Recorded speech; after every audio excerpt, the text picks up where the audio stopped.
Baik, Assalamualaikum warahmatullahi wabarakatuh. Perkenalkan, saya Esther Kezia. Di sini saya akan menjelaskan tentang dilema dari rancangan hak kekayaan intelektual yang di dalamnya itu ada pengetahuan tradisional dan ekspresi budaya tradisional. Nah, pengetahuan tradisional dan ekspresi budaya tradisional ini termasuk dalam ruang lingkup hak kekayaan intelektual. Jadi pengetahuan tradisional merupakan semua yang diketahui dan diekspresikan oleh komunitas tradisional yang meliputi ekspresi budaya tradisional. Namun dalam perkembangannya, pengetahuan tradisional dimaknai hanya untuk menunjuk kepada karya teknologi lokal dan pribumi, khususnya yang berhubungan dengan metode pengelolaan tanaman, diagnosa, terus ada pengobatan juga, resep makanan dan minuman, terus ada prediksi dan lain sebagainya gitu.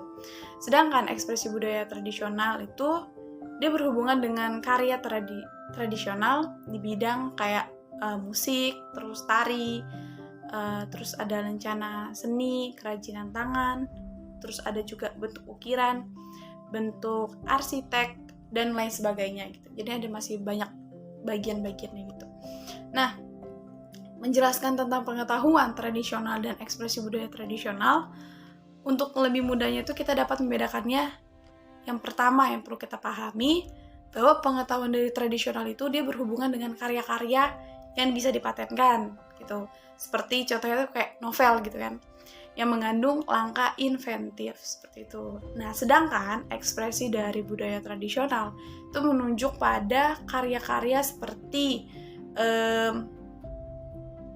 yang tercangkup dalam hak cipta dan merek gitu. Jadi persamaan itu mereka tuh sama-sama bersifat tradisional gitu.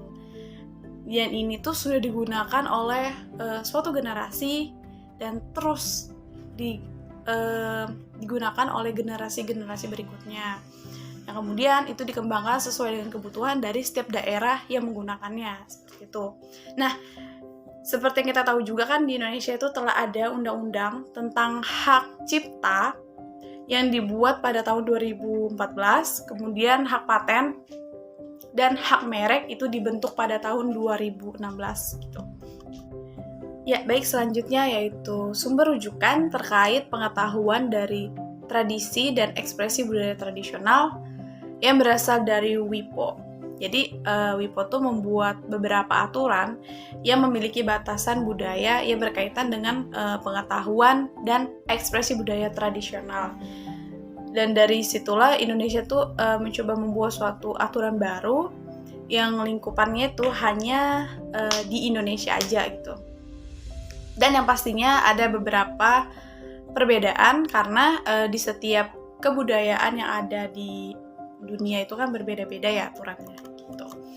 Nah, selanjutnya itu dapat disimpulkan bahwa di tengah ketidakjelasan prospek kesepakatan internasional di bidang HKI untuk melindungi pengetahuan tradisional dan IBT atau ekspresi budaya tradisional, Indonesia melalui legislasi HKI yang baru telah berupaya untuk melindungi kedua karya tradisional tersebut. Jadi, Undang-Undang Paten pada tahun 2016 itu berisi tentang ketentuan-ketentuan baru yang melindungi pengetahuan tradisional, termasuk juga kewajiban disclosure dan access and benefit sharing. Jadi, dalam pemanfaatan pengetahuan tradisional dan dimungkinkan